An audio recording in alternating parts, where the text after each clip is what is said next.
Madame Kassé, représentante du ministère de l'économie numérique, mesdames,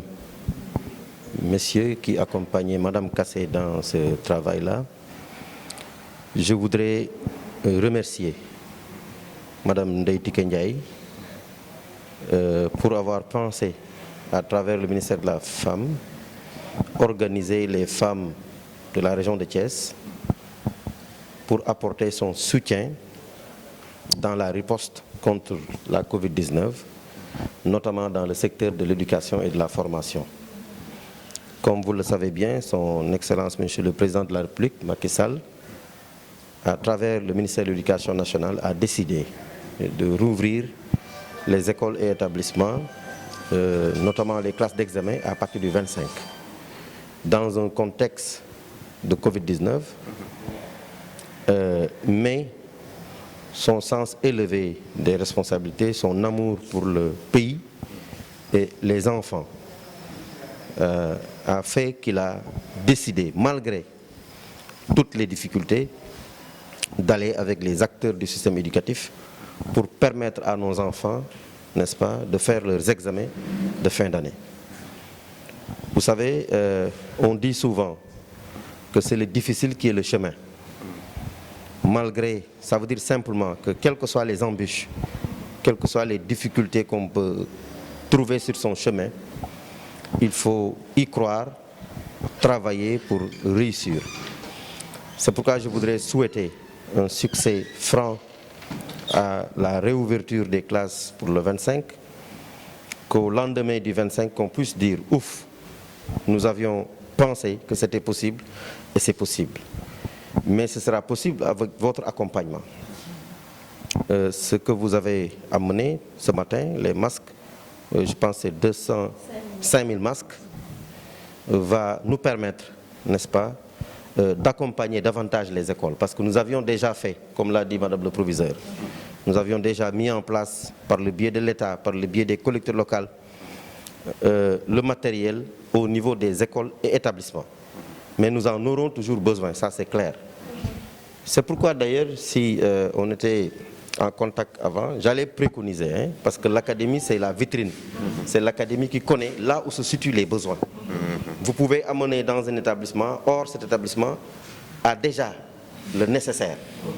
Il peut remettre à l'académie comme il peut garder, or il y a un établissement qui a plus besoin de ça, parce que nous on a le tableau de toutes les écoles et établissements. Donc si en amont on avait partagé, j'aurais proposé que tout le matériel soit remis à l'inspection d'académie et à l'inspection d'académie maintenant de faire la distribution en fonction des besoins. Bon, mais ce n'est que partie remise, il n'y a aucun problème puisque ça a été déjà programmé. Donc l'essentiel, c'est que je voudrais vraiment vous remercier au nom de toute l'académie, de la communauté éducative de Thiès, vous remercier pour avoir effectué le déplacement. Vous avez été notre agent au niveau du lycée. Vous avez participé à la vie du lycée Malick Sy. Je sais que vous êtes en train de faire du bon travail au ministère. Je voudrais vraiment vous remercier les femmes, les hommes et les femmes qui vous accompagnent et à travers vous, remercier Madame le ministre Ndeye Tické Ndiaye. Vous lui direz que la communauté éducative de Thiès est très satisfaite, n'est-ce pas, du geste ô combien noble qu'elle vient de faire, n'est-ce pas, à l'égard du système éducatif régional. Je vous remercie.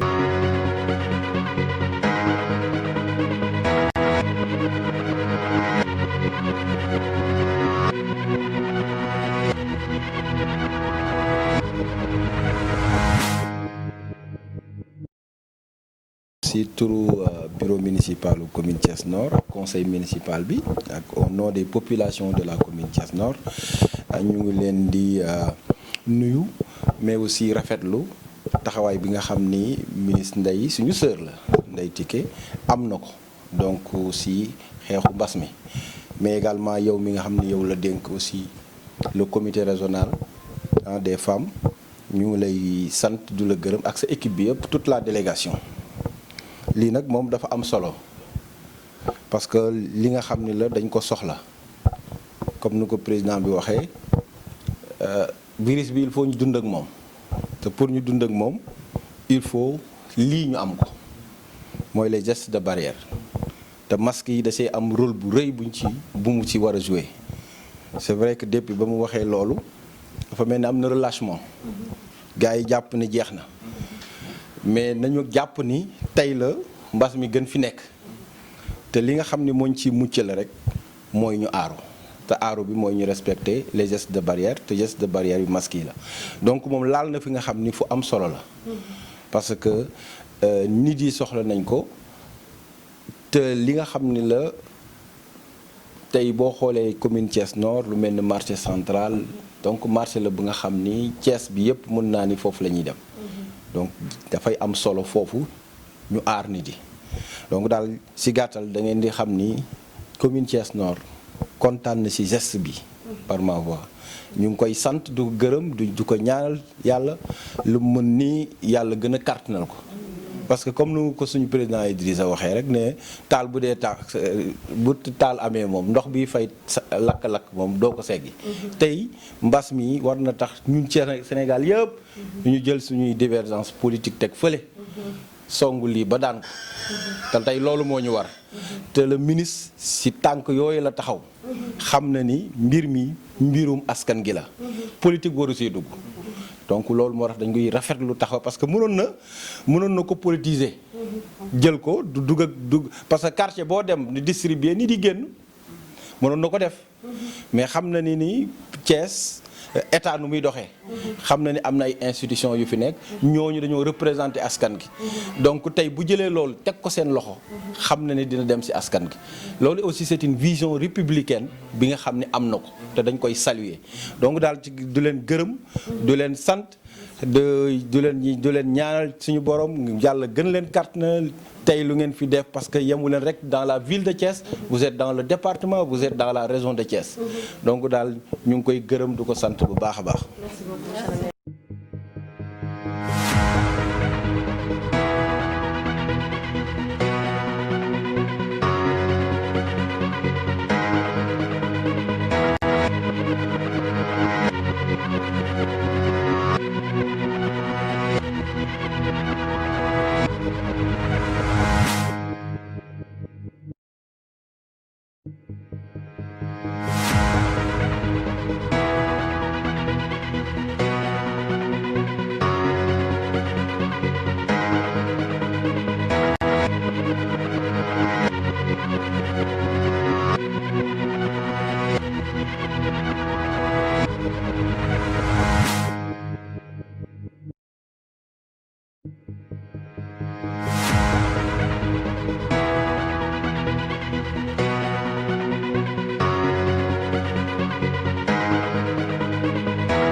di jël kàddu gi ci turu maire Xombol Pape Mboup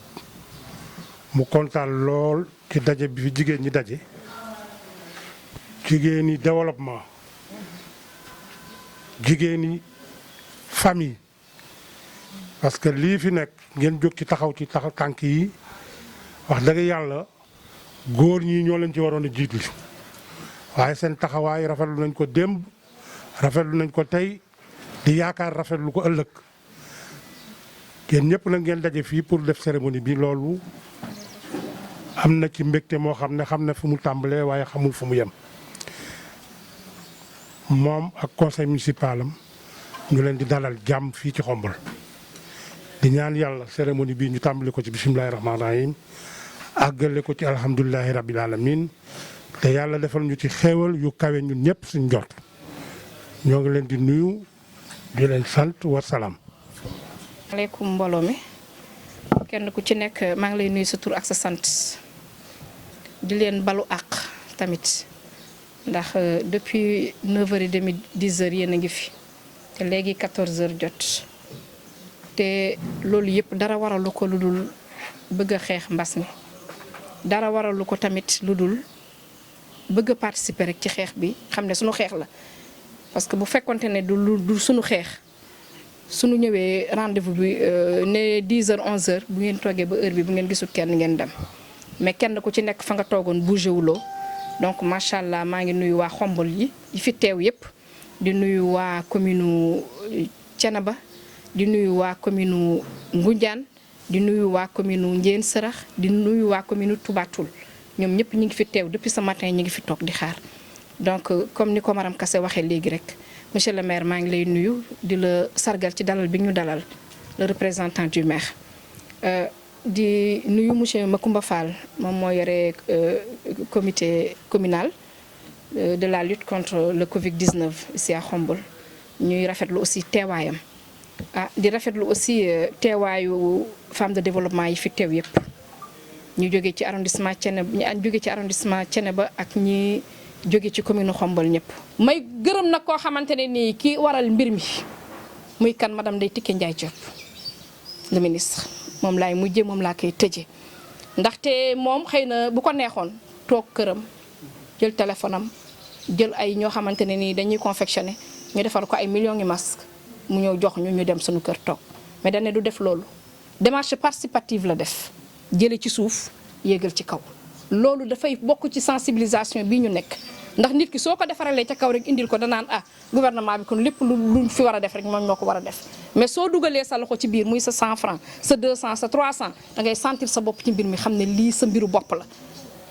heureusement que moom mu teel a comprendre loolu parce que bi mu ci waxtaanee ak Ndeye Saly Diop Dieng depuis Dakar moom dafa ñëw ne moom mooy point focal régionalu Thiès ba pare ñëwaat nekk point focal départementalu Thiès ne ñëpp nañu ñëw participer jigéen ñëpp ñoo dugal ci seen loxo kon lii defe naa ne dafa am tuyaaba ju ci nekk parce que nit ki ñu war ko wàllu feebar nga defar benn masque jox ko mu takk ko ba mucc ca loola tuyaaba jooju moom bëggu ko moom dong daf ko bëgg pour jigéen ñi fi nekk ñëpp kon maa ngi koy féliciter di ko sant di ko gërëm ndax nag moom moo nu ci boole su ko defoon nag boppam rek dem ñun duñ ko yëg mën na noo defar nag fa nu dëkk ndax ñi ngi ko doon def di jox ñenu dëkkal waaye envergure bii mu am nii wax dëgg yàlla c'est grâce à elle kon ñoo ngi koy sant di ko gërëm du ma pare nag te gërëmuma chef de cabinet bi toog parce que Ndeye Tické mënoon na am idée bi am xalaat bi teg ko ci table ji su Maram Kassé yaafuusoon wala mu tayel kon defe naa ne dina metti trop mais Maram Kassé nelawatul nee naa ko di nga tëdd ba gént ay masque ñu lonkal la ko fu ne ci sa néeg waaw parce que jël nay masque ba Maram dafa dem ba nuroog masque donc vraiment toutes mes félicitations CC sa liggéey rafet na ñëpp a ko rafetlu ak équipe bi nga àndal yëpp muy la presse fu ñu leen woowee parce que man jóguma Thiès les Amazones xam naa leen déjà waaw donc fekk nañ fi ñaari Amazone aussi ñu Ndeye Tické Ndiaye Diop ñu ngi nekk seen i t-shirt macha allah mademoiselle kontaan nañu ci seen taxawaay donc macha allah nañu ñaan yàlla fay leen yéen ñëpp parce que lii fayu yàlla rek liñ ci wut nit mënu cee fay kenn donc yàlla nañ ci yàlla fay ba liñ ci jublu balaa kenn takk masque yi sax yéene ji ci nit ñi am ak cawarte giñ ci am ku ko takk balaa muy am fukki fan yàlla nañ ne mbas ma dem na ba la ma jotoon a jot sax takkuma ko voilà.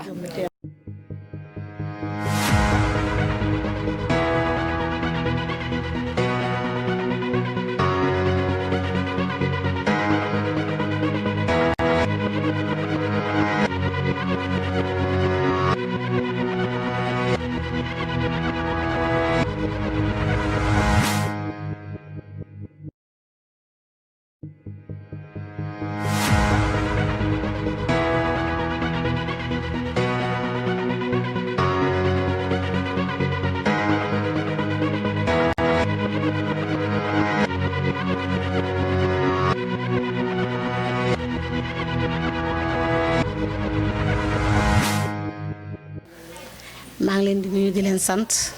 di rafetlu seen teewaay rafet na lool ñu ngi koy rafetlu aussi di leen wax dal leen ak jàmm macha allah da ngeen ñëw ci monsieur le maire fekku leen ko fi waaye nag mel na ne fekk ngeen ko fi ndax fekk ngeen fi première dame ak deuxième dame yëpp benn la ñun ñëpp benn lañu seen teewaay rafet na ñu leen di sant di leen gërëm ci masque yi ngeen indi nii wax dëgg yàlla jàppale ngeen ko bu baax macha allah yal na yàlla fay leen. maire bi mujjee wax ne nee na mooy yaayu Asbiram de suñu nit la sama doomu càmmeñ mu ngi ko tudde doom rek barke démb fii waa kon lii du par hasard yëfi mbokk la yëfi dëkkandoo la yal na yàlla fay leen macha allah.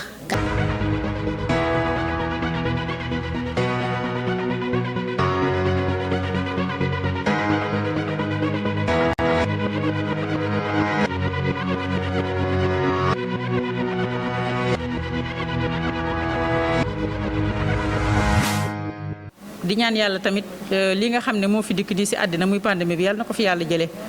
parce que je crois que bu nekkutoon lii bu ngeen fii ñëw di ngeen fi fekk de grandes dames di ngeen fekk salle bi fees macha allah te kon it leneen ngeen di indi lu dul ay masque mais bi yàlla dogalee lii aussi ñu ngi ciy gërëm yàlla di ñaan yàlla na ko fi yàlla jëlee ci àddina bi yëpp. di gërëm madame la ministre ak délégation bu am solo bi nga xam ne moom moo ñu indil lii di ko jël à bras ouverts di leen wax ne vraiment madame la ministre moom ci loolu rek la taxaw. mu fekk si fi tamit su nga xam ne mooy madame Madjiguène Dervis di suñu maire moom tamit ñuy liggéey ci anam boobu de sorte que bu ngeen ñëwee ci lii di ñu indil ay masque du ñu def lu dul rafetlu ko di kontaan ci seen présence di leen wax ne teg ngeen ko ci ay loxo yu wóor teg ngeen ko ci ay loxo yi nga xam ne incha allah dinañ ko utiliser à bonne échéance parce que li ngeen cible bi ngeen choisir muy femme ak femme moo gën a vulnérable la femme mooy personne bi nga xam ne moo gën a vulnérable donc bu ngeen ciblé loolu femmes yooyu pour jox leen ay masques pour se protéger contre cette pandémie Covid-19 dañ koy rafetlu rek en tant que femme di wax le madame le maire de par ma voix ak ñi fi teew ñëpp ñu ngi leen di gërëm di leen sant di wax ni ngeen yeggale ko ci madame le ministre tamit ay ngërëmam ak cantam fàttewuñu la commune de Pout tamit ci lenn Ndeye Tické lu muy def rek macha allah ñu ngi ci biir madame Ñuma Seydi moom mu ngi nekk à l'honneur Ndeye wax na ko léegi daaw bi ñu ñëwee foofu ouverture moom moo gagné billet bi ba dem siyaare ji Seydina Mohamed donc loolu du lu ndaw ñu koy rafetlu bu baax di ñaan ay yeneen i ajaa génn ci macha allah kon ñu ngi koy rafetlu di leen jaajëfal di leen wax ne daal masque yi jàppale ne teg ngeen ko ci ay loxo yu góor dinañ ko jox incha allah madame le maire Madjiguène Dervis te incha allah dina ko tasaare ci groupement femmes yëpp ba nga xam ne les femmes de Pout dinañ leen protéger bu baax contre cette pandémie merci beaucoup. wax bisimilah ci ne maa ngi lay jox sa wàccuwaay ak sa yéeguwaay. di ñaan lii ñu fi dajale nag bu ñu fi dajawaat yal na nekk leneen dul lii ci barke Seydina Mohamed suñu borom mën na ko yal nañu ko defal maa ngi leen di wax dal leen ak jàmm di leen ziar di ñaan yàlla ñu teewee ko ay at yu bare xam naa ni fi mu nekk nii jot amul madame la maire nag bëggoon na fekke lii waaye jaam ak pexeem yàlla ak dogalam ñu ngi ñaan suñu yaay jooju yal na yàlla yëkkati ko ci barke Seydina Mohamed xam naa ni moom lii bu ko fekke woon dina gën a xëy na jëmmam kàddoom mooy gën a ëpp solo suñuy kàddu waaye dañuy jéem rek ndax yéen ñu doy ku mu doyul dara du la doy ñu ngi ñaan nag yàlla yëkkati suñu yaay joo ci jàmm ak salaam madame la ministre ñu ngi koy sant di ko gërëm Ndeye Tické lu mu yëkkati rek wàllu Pout génn ci ndax moom dafa bëgg Pout bëgg madame la maire te bëggantu ko da ko bëgg wane ko doxe ko jëfe ko kon nag bëgg googu mu ko bëgg ak yaakaar googu mu am ci moom yàlla bu yaakaar tas yal na yàlla gën a dëppale xol yi yàlla gën a dëgëral ànd bi lii ñu fi dajale daal yàlla buy ñëwaat daal na doon leneen dul lii yal na ko fi yàlla jële ko ci àdduna bi yépp jële ko ci réew mi jële ko ci Sénégal ci barke Seydina Mohamed